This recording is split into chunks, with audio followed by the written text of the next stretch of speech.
अमेठी से कांग्रेस पार्टी के नेता राहुल गांधी की चुनाव लड़ने की चर्चाएं अब तेज हो गई हैं। अमेठी में जो हलचल बड़ी है उसको देखकर लग रहा है कि साफ लग रहा है कि राहुल गांधी अमेठी से पर्चा बनने जा रहे हैं। जितने प्रतिनिधि हैं वो वहां पहुंचना शुरू हुए हैं। राहुल गांधी अब स्मृति ईरानी के सामने एक बार फिर ताल ठोकेंगे। हालांकि पिछली बार स्मृति ईरानी इन्होंने चुनाव में हरा दिया था, लेकिन एक बार फिर राहुल गांधी, अमेठी की जनता जो है वो चाह रही है कि राहुल गांधी वहां से चुनाव लड़े, तो जिसके चलते राहुल गांधी वहां 3 मई को नामांकन करेंगे। कांग्रेस के वरिष्ठ नेता जयराम रमेश ने कहा कि इसकी घोषणा जल्दी कर दी जाएगी। जयराम रमेश ने अभी ये क्लियर नहीं किया है कि वहां से कौन लड़ेगा, लेकिन ये साफ है कि वहां पर जिस तरीके से प्रतिनिधि पहुंच गए हैं, जिस तरीके से समाजवादी पार्टी के वहां जिला अध्यक्ष ने साफ कहा कि राहुल गांधी के लिए तैयारियां तेज हो गई हैं, उससे ये चर्चाएं काफी तेज हो गई हैं कि अमेठी से एक बार फिर स्मृति ईरानी के सामने राहुल गांधी जो हैं वो ताल ठोकेंगे। कैमरामैन रफीक के साथ विनय सिंह, न्यूज़ 24। मैनपुरी लोकसभा सीट पर विपक्ष के साथ बीजेपी ने भी झोंकी पूरी ताकत। मैनपुरी यूपी में एकमात्र सीट है जिस पर पिछले 3 दशक में किसी के लहर का असर नहीं हुआ है और सपा जीतती रही है। इस बार यहाँ मुकाबला कड़ा हो रहा है। एक तरफ सपा से अखिलेश यादव की पत्नी डिम्पल यादव हैं, तो योगी सरकार में मंत्री जयवीर सिंह बीजेपी के टिकट पर मैदान में हैं। वहीं बसपा से शिव प्रसाद यादव को टिकट दिया है। अखिलेश यादव लगातार मैनपुरी में जनसभाएं कर रहे हैं, तो डिम्पल यादव भी जनसंपर्क में जुटी हुई हैं। तो वहीं दूसरी तरफ आज मैनपुरी में भाजपा प्रत्याशी के समर्थन में सूबे के मुख्यमंत्री योगी आदित्यनाथ ने रोड शो किया। मायावती ने भी अपने प्रत्याशी के लिए जनसभा की। जनसभा करके माहौल गर्म कर दिया है। कैमरा पर्सन धर्मेश साहू के साथ मनोज पांडे, लखनऊ, न्यूज़ 24।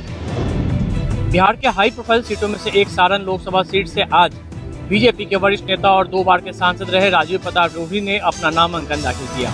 इससे पहले आरजेडी के तरफ से रोहिणी आचार्य ने अपना नामांकन दाखिल किया था और उसके बाद जनसभा का संबोधित किया था। लेकिन आज छपरा में आज राजीव प्रताप रूढ़ी ने अपना नामांकन दाखिल किया। अपना नामांकन पर्चा दाखिल करने के बाद छपरा के राजेंद्र स्टेडियम में एक बड़ी जनसभा का आयोजन किया गया था और इस जनसभा में देश के रक्षा मंत्री राजनाथ सिंह सहित बिहार बीजेपी के प्रदेश अध्यक्ष सम्राट चौधरी और तमाम बीजेपी के बड़े नेता यहाँ पे उपस्थित हैं। राजीव प्रताप रूढ़ी इस बार हैट्रिक लगाने के लिए उतरे हैं, क्योंकि लगातार 2014 और 2019 में उन्होंने जीत दर्ज की थी और 2024 में एक बार फिर से पार्टी ने उन्हें अपना उम्मीदवार बनाया है। आज एक बार फिर बीजेपी की तरफ से राजीव प्रताप रूढ़ी ने यहाँ से अपना नामांकन दाखिल किया और एक तरह से अपना शक्ति प्रदर्शन यहाँ पे किया है। एक बड़ी जनसभा को राजेंद्र स्टेडियम में संबोधित भी किया है। कैमरामैन सनी के साथ अमिताभ ओझा, न्यूज़ 24। लोजपा रामविलास प्रमुख चिराग पासवान ने आज हाजीपुर लोकसभा क्षेत्र से अपना नॉमिनेशन दाखिल किया। नॉमिनेशन दाखिल करने से पहले चिराग पासवान ने अपने घर पर भगवान के सामने पूजा किया और अपनी मां का आशीर्वाद किया। मीडिया से बात करते हुए चिराग पासवान ने ये कहा कि आज वो अपने पिता यानी रामविलास पासवान को काफ़ी ज़्यादा मिस कर रहे हैं। आज इस नॉमिनेशन में एनडीए के तमाम बिहार के जो बड़े नेता हैं वह नॉमिनेशन में चिराग पासवान के साथ शामिल हुए और उसके बाद एक बड़ी जनसभा रखी गई, जिसमें चिराग पासवान के साथ सभी जो एनडीए के नेता थे उन्होंने हाजीपुर जनता को संबोधित करते हुए चिराग पासवान के पक्ष में वोट करने की अपील की। हाजीपुर में अगर मुद्दों की बात करें तो स्थानीय बनाम बाहरी का मुद्दा जो है वह इस वक्त हाजीपुर में हावी हो चुका है। कैमरामैन ऋषि के साथ सौरभ कुमार, हाजीपुर, न्यूज़ 24।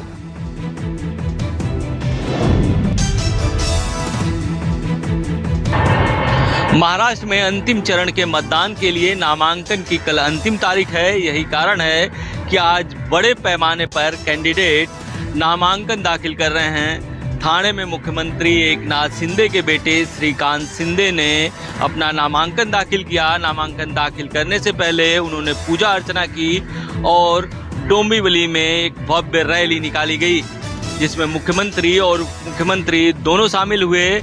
इसके अलावा शिंदे गुट के दूसरे जो कैंडिडेट हैं उन्होंने भी आज नामांकन दाखिल किया। अगर मुंबई की बात करें तो मुंबई में महाविकास आघाड़ी के 2 उम्मीदवारों ने आज नामांकन दाखिल किया। कांग्रेस से भूषण पाटिल जो कि नॉर्थ मुंबई से उम्मीदवार हैं, उन्होंने अपना नामांकन दाखिल किया। नॉर्थ वेस्ट सीट जो मुंबई की नॉर्थ वेस्ट सीट है उससे अमोल कीर्तिकर ने अपना नामांकन भरा। कल नामांकन की आखिरी तारीख है। इसके बावजूद एक उम्मीदवार जो पालघर का उम्मीदवार अभी तक महायुति ने घोषित नहीं किया है। कैमरामैन के साथ इंद्रजीत, न्यूज़ 24 मुंबई। कश्मीर घाटी के उत्तरी इलाके में स्थित बारामूला लोकसभा सीट पर आज जम्मू कश्मीर के पूर्व मुख्यमंत्री और नेशनल कॉन्फ्रेंस के वाइस प्रेसिडेंट उमर अब्दुल्ला ने अपना नामांकन दाखिल किया और इसके साथ ही अभी तक इस सीट के लिए नामांकन करने वाले जो प्रत्याशी है उनकी संख्या 11 पहुंच गई है, लेकिन असल मुकाबला बारामूला की इस लोकसभा सीट पर उमर अब्दुल्ला और पीपल्स कॉन्फ्रेंस के सज्जाद लोन के बीच में माना जा रहा है, जिसे न केवल बीजेपी का सपोर्ट बल्कि जो बीजेपी की दूसरी सहयोगी पार्टियां अपनी पार्टी जैसी राजनीतिक दल है उनका सपोर्ट भी यहाँ पीपल्स कॉन्फ्रेंस को सज्जाद लोन को मिल रहा है और माना जा रहा है कि नेशनल कॉन्फ्रेंस के उमर अब्दुल्ला के साथ उनका डायरेक्ट कंटेस्ट होगा। कैमरामैन मुजफ्फर रशीद के साथ आसिफ साहब, श्रीनगर, न्यूज़ 24। देश में चल रहे लोकसभा चुनाव में राज ठाकरे की पार्टी महाराष्ट्र नवनिर्माण सेना भले ही हिस्सा नहीं ले रही हो, लेकिन महाराष्ट्र की सियासत में राज ठाकरे एक केंद्र जरूर बने हुए हैं। राज ठाकरे के दादर स्थित शिवतीर्थ घर पर महायुति के नेताओं का तांता उनसे मिलने के लिए लगा हुआ है। बुधवार के दिन पे एकनाथ शिंदे के बेटे श्रीकांत शिंदे, जो डोंबिवली सीट से उम्मीदवार भी है, वो मिलने पहुंचे थे। इसके साथ ही थाने सीट से उम्मीदवार नरेश मिश्र भी मिलने पहुंचे थे। बीजेपी की तरफ से उज्जवल निकम और मीर कोटेचा भी राज ठाकरे से मिलने पहुंचे थे। ये सभी राज ठाकरे से लोकसभा चुनाव में प्रचार और समर्थन की गुजारिश के लिए पहुंच रहे हुए हैं। बता दें कि इस लोकसभा चुनाव में राज ठाकरे भले ही चुनाव नहीं लड़ रहे हो, लेकिन उन्होंने प्रधानमंत्री नरेंद्र मोदी के चेहरे को देखते हुए महायुति को बिना शर्त समर्थन दिया हुआ है और राज ठाकरे इस लोकसभा चुनाव में कई सभाओं को संबोधित भी करेंगे, जो कि महायुति के उम्मीदवार के पक्ष में होगी।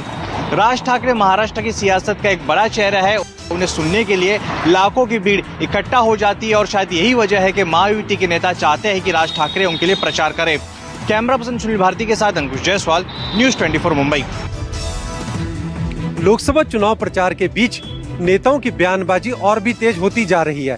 इस बीच अपने बयानों को लेकर चर्चा में रहने वाली हिमाचल कांग्रेस अध्यक्ष प्रतिभा सिंह का एक नया बयान बड़ी तेजी से वायरल हो रहा है। हिमाचल कांग्रेस अध्यक्ष प्रतिभा सिंह ने रामपुर में कांग्रेस प्रत्याशी और अपने बेटे विक्रमादित्य सिंह के प्रचार के दौरान कंगना रनौत पर तंज कसा। उन्होंने कहा कि कंगना रनौत को सिर्फ देखने के लिए ही भीड़ इकट्ठा हो रही है, यह भीड़ वोट में तब्दील नहीं होगी। हिमाचल कांग्रेस अध्यक्ष प्रतिभा सिंह ने कहा, सारा सेंटर का मीडिया और सोशल मीडिया सब उन्हें ही हाईलाइट कर रहे हैं, सब उसको दिखा रहे हैं। लोग भी जब फेसबुक पे देखते हैं या व्हाट्सएप पर देखते हैं तो लोगों का आकर्षण बढ़ जाता है और वो देखना चाहते हैं कि हसीन परी देखने में कैसी लगती है। उन्होंने कहा कि जब केंद्र सरकार की ओर से हिमाचल को कोई मदद नहीं मिली, तब राज्य सरकार ने अपने स्तर पर ही प्रभावितों के लिए 4,500 करोड़ रुपए का आपदा राहत पैकेज जारी किया। राजेश शर्मा, रामपुर, न्यूज़ 24। प्रज्वल रेवन्ना अश्लील टेपकांड मामले में एनडीए में शामिल जेडीएस के सांसद और हसन से प्रत्याशी प्रज्वल रेवन्ना के खिलाफ अब एसआईटी की जांच का दायरा लगातार आगे बढ़ता जा रहा है। एसआईटी ने आज प्रज्वल रेवन्ना के खिलाफ लुकआउट कॉर्नर नोटिस जारी कर दिया है। ऐसा कहा जा रहा है कि प्रज्वल रेवन्ना विदेश भाग गए हैं। इस मामले में एफआईआर दर्ज होने से पहले ही उनके खिलाफ किस तरह के गंभीर मामले हैं, किस तरह के तमाम आरोप हैं, इसकी तमाम जानकारी केंद्रीय एजेंसियों को कर्नाटक सरकार की एसआईटी ने भेजा है और लुकआउट कॉर्नर नोटिस को विदेशों में भी इंटरपोल के जरिए भेजने की मांग की है। फिलहाल तो इस मामले में कांग्रेस ने अब बीजेपी को घेरना शुरू कर दिया है, क्योंकि कर्नाटक में जेडीएस एनडीए की सहयोगी दल है और कांग्रेस का आरोप है कि इतने गंभीर मामले के बाद भी अब तक बीजेपी क्यों जेडीएस के साथ राजनीतिक रिश्ते बनाए हुए है, क्यों चुनाव मैदान में उसके साथ है। इसका जवाब बीजेपी के तमाम नेताओं को देना ही चाहिए। कैमरामैन विक्रम सिंह के साथ श्रीवत्सन, न्यूज़ 24। कर्नाटक के शिवमोगा में राहुल गांधी एक बार फिर प्रधानमंत्री मोदी पर जमकर बरसे। दरअसल प्रज्वल रेवन्ना वाले मुद्दे पर उन्होंने प्रधानमंत्री मोदी से माफी मांगने तो कह दिया। उन्होंने कहा कि देश भर की महिलाओं से प्रधानमंत्री मोदी को माफी मांगनी चाहिए। कर्नाटक में स्टेज से प्रधानमंत्री उस मास रेपिस्ट का समर्थन कर रहे थे, उसके लिए वोट मांग रहे थे। नरेंद्र मोदी, अमित शाह, बीजेपी के हर नेता को इस पाप के लिए देश की हर महिला से हाथ जोड़कर सिर झुकाकर माफी मांगनी चाहिए।